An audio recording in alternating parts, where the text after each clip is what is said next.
जेवर में एशिया का सबसे बड़ा एयरपोर्ट बनने जा रहा है, ऐसा ऐलान नरेंद्र मोदी ने किया है। लेकिन एयरपोर्ट बनने से पहले किसान और प्रशासन के बीच एक विवाद खड़ा हो गया है। वो विवाद है जमीन के मुआवजे को लेकर, जिसके बाद से किसान अनिश्चितकालीन धरने पर बैठ गए हैं। तो यही मसले को जानने आज हम दयानतपुर गांव आ पहुंचे हैं और चलिए चलते हैं किसानों के बीच और जानते हैं कि आखिरकार ये मामला क्या है।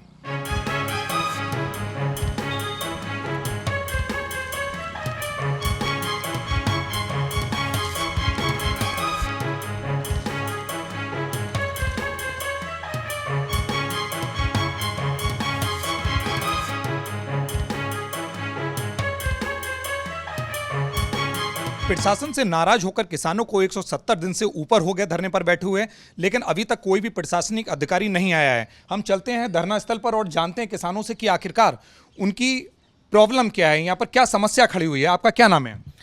मेरा नाम ललित शर्मा है। मैं जेवर एयरपोर्ट किसान संघर्ष समिति का प्रवक्ता हूँ। ललित जी, आप जो ये धरना दे रहे हैं इसके पीछे क्या कारण है, आपकी मांग क्या है? हमारी मांग तो बड़ी जायज़ है और कानून में है हमारी मांग। हमारी कोई नई मांगे नहीं है।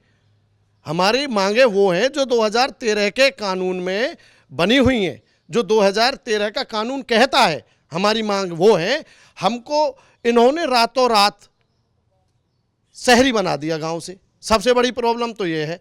दूसरी बात हम इनकी बड़ी करते हैं, शासन प्रशासन सरकार की, कि शहरी बना दिया तो फिर तुम हमको शहर का मुआवजा दे दो। भाई एक तीर से दो शिकार तो मत करो कम से कम। तो ये सरकार की तरफ से ये मसला कब शुरू हुआ, ये कैसे आपके पास सहमति पत्र आया और वो सहमति पत्र कौन लेकर आया था? एक्चुअली में ये धारा 5 में 4 में सहमति पत्र लाए। पहले हमारे महोदय माननीय डीएम जी लाए, डीएम साहब लाए। उन्होंने कहा भाई सहमति दे दो, नहीं एयरपोर्ट चला जाएगा। कभी कहते हाथ झज्जर चला जाएगा, कभी रेवाड़ी चला जाएगा, कभी मथुरा चला जाएगा। लेकिन किसानों ने सहमति दे दी एयरपोर्ट बनने की, ना कि पैसे की। इन्होंने उस पर एक कागज़ जोड़ दिया जिस पर 1800 फिर बाद में काट के 2300, लेकिन स्टंप नहीं थी किसी भी गजिस्ट्रेट अधिकारी की उस पर, ना तहसीलदार की, ना एसडीएम की, ना डीएम महोदय की, ना ही किसी अथॉरिटी के कर्मचारी की।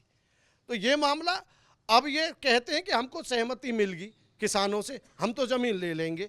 ऐसे हम ज़मीन नहीं देंगे इनको। मैं एक बात और बता दूं, अभी 2013-12 में भट्टा पारसोल कांड हुआ था। इतिहास में वो कांड दर्ज है, ये लोग जान लें। दयानतपुर के साथ 6 गांव में, यहाँ भी कोई किसी से कम नहीं है। हम अपनी ज़मीन के वाजिब दाम लेंगे, कानून के अंदर दाम लेंगे। सही कहा, बिल्कुल आप वाजिब दाम लेंगे। भट्टा परसौल को भी लगभग 2011 में कांड हुआ था, उसके बाद से भी आज तक किसान अपना संघर्ष कर रहा है। क्या मानते हैं? देखो, संघर्ष तो हमारा 170 दिन हो गए, कम से कम 6 महीने हो गए, उससे भी ज़्यादा हो गए। हम कर रहे हैं, रात दिन लगे हुए हैं हम धरने पे। हमारी मांग जो इन्होंने 2013 में जो कानून बनाया है, जब जो ये भाजपा की जो लोग थे, ये कहते थे कि हमें 6 गुना मुआवजा, ग्रामीण को 6 गुना मुआवजा। लेकिन सरकार ने, केंद्र ने 2013 में बना दिया, सभी सांसदों की उस पर मोहर लगी हुई है कि ग्रामीण का 4 गुना मुआवजा। वही हमारी मांग है। 20% हमारी जो विकसित जो प्लॉट दे दिया जाए हमारे ज़मीन का, और एक सरकारी नौकरी जो इन्होंने बोला है। मोदी जी ने खुद मन की बात में ये बोलते थे कि 4 गुना मुआवजा और 20% भूखंड और एक सरकारी नौकरी। जो मोदी जी अब खुद बोल रहे हैं, अपनी बातों पे नहीं डट रहे, तो किसान किस पर भरोसा करेगा? अच्छा, आप इतने दिन से धरना दे रहे हैं, क्या यहाँ पर किसी तरह से कोई सरकारी अधिकारी आया, आपसे कोई बातचीत करने की कोशिश की है? आज तक कोई सरकारी अधिकारी नहीं आया, नहीं हमारी कोई मांगों को हमारे लिए कहा कि भाई तुम्हारी क्या मांग, किसी ने कोई नहीं पूछा। हम तो अथॉरिटी पे, जिला कार्यालय पे, तहसील पे, सब जगह इनको आपत्तियों के माध्यम से सारी हमने जानकारी दे दी है कि हम इस रेट में अपनी जमीन नहीं देंगे। और ये धोखाधड़ी कर रही है सरकार, मोदी सरकार। यो आपके माध्यम से अच्छा, जो सहमति पत्र आया था उसमें क्या मुआवजे का भी कोई पत्र लगा हुआ था? उसमें कितना मुआवजे का ऐलान किया गया था? बहुत बड़ा फ्रॉड किसानों के साथ किया गया था। उसमें सबसे पहले 1806 रुपये खोला था। उसमें दोबारा ये लेकर आए जब सहमति नहीं ली। जब 1806 खोला, सिर्फ चार लोगों ने सहमति पत्र पे उस पर वो साइन किए थे। उसके बाद इन्होंने जब सहमति नहीं मिली तो उस पर काट के कच्ची पेंसिल से 2300 रुपये कर दिया। फिर उसके बाद तीसरा प्रारूप लेकर आए, उस पर कोई रेट नहीं लिखा हुआ था, उस पर सहमति लिखी और 72% इनकी सहमति नहीं हुई है। तो ये सहमति पत्र आपके पास कौन लेकर आया था? हमारे पास पटवारी लेकर आया था जी। पटवारी गया था, गाँव डोल रहा था कि इस पर सहमति दी जाए। उसके बाद तो विधायक साहब कूदे जब इनकी सहमति पूरी नहीं हुई। इनका टाइम बाउंड था एक कि इतने समय तक सहमति की प्रक्रिया चलेगी, सहमति नहीं दी तो विधायक साहब क्षेत्र में गए हैं और उनको किसी डीलर से कहा है कि भाई तुम सहमति दे दो, नहीं तो ऐसा हो जाएगा। किसी मास्टर से कहा है, किसी से खुद मतलब जनप्रतिनिधि ही इस प्रस्ताव को लेकर आपके पास आए थे।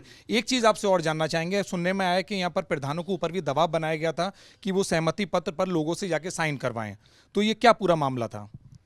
प्रधान कुछ लोग ऐसे थे कि जो ये अपने अगल बगल में बैठाते थे, अपनी सभाओं में बुलाते थे, लेकिन वो लोग किसानों को आकर कुछ नहीं बताते थे। जो वहाँ पे बात होती थी प्राधिकरण में, कुछ भी बात शेयर नहीं करते थे किसानों के साथ आगे। अभी जो मूल किसान है ज़मीन वाला, उससे इन्होंने कोई बात नहीं की। और जिनके पास ज़मीन नहीं है, जैसे एक बाप के नाम ज़मीन है लेकिन उसके 5 बेटे हैं, अब उन 5 की सहमति ले ली इन्होंने उस फॉर्म पे साइन करा कर, तो इनका आंकड़ा पूरा हो गया जनसंख्या का, लेकिन ज़मीन का आंकड़ा नहीं हो रहा पूरा, इसलिए ये परेशान हो रहे हैं। अब किसान ज़मीन देगा तभी तो काम आगे होगा। बिल्कुल। आपसे एक चीज और जानना चाहेंगे कि जो प्रधान पर प्रेशर बनाया गया, किन लोगों ने बनाया था, उसके पीछे क्या रीजन था? सरकार के लोग थे। हमसे क्यों आप नाम खुलवाना चाहते हैं? कौन वो? कोई जिला के हो सकते हैं या अथॉरिटी के हो सकते हैं या राज्य सरकार के हो सकते हैं। किस तरीके से उन्होंने आप लोगों से सिग्नेचर कराया? देखो, प्रधानों से तो ये कह दिया, कुछ गांवों में इलेक्शन हुए लेकिन उनकी वो बंद कर दिया था, बस्ता बंद कर दिया, यानी कि बैंक खाते रिजर्व कर दिया था उसका। वो बोले अगर तुम सहमति दिला दोगे तो तुम्हारे खाते चालू करवा दिए, और उनके खाते चालू भी हुए, उसका भी सबूत है हमारे पास। तो उन लोगों ने जबरदस्ती उस कागज पर आप लोगों से सिग्नेचर लिए? बिल्कुल बिल्कुल, हमने आपको एफिडेविट दिखाया, मैं अभी आपको दिखा देता हूँ। ये है, इसमें सारी बातें लिखी हुई हैं, किस तरह से इनसे सहमति ली गई है। अच्छा, लगभग अभी जो पहला चरण है इसमें लगभग कितनी जमीन आप लोग की जा रही है और लगभग कितने गांव आ रहे हैं?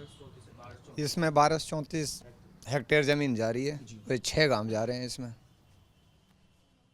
तो अगर ये आप लोग धरने पर बैठे हैं, कोई भी अधिकारी नहीं आता है, तो इसके आगे आपका अगला कदम क्या होगा? बैठे रहेंगे, अनिश्चितकालीन धरना है हमारा, हम धरने पर बैठे रहेंगे और ज़मीन को ऐसे लुटने नहीं देंगे हम।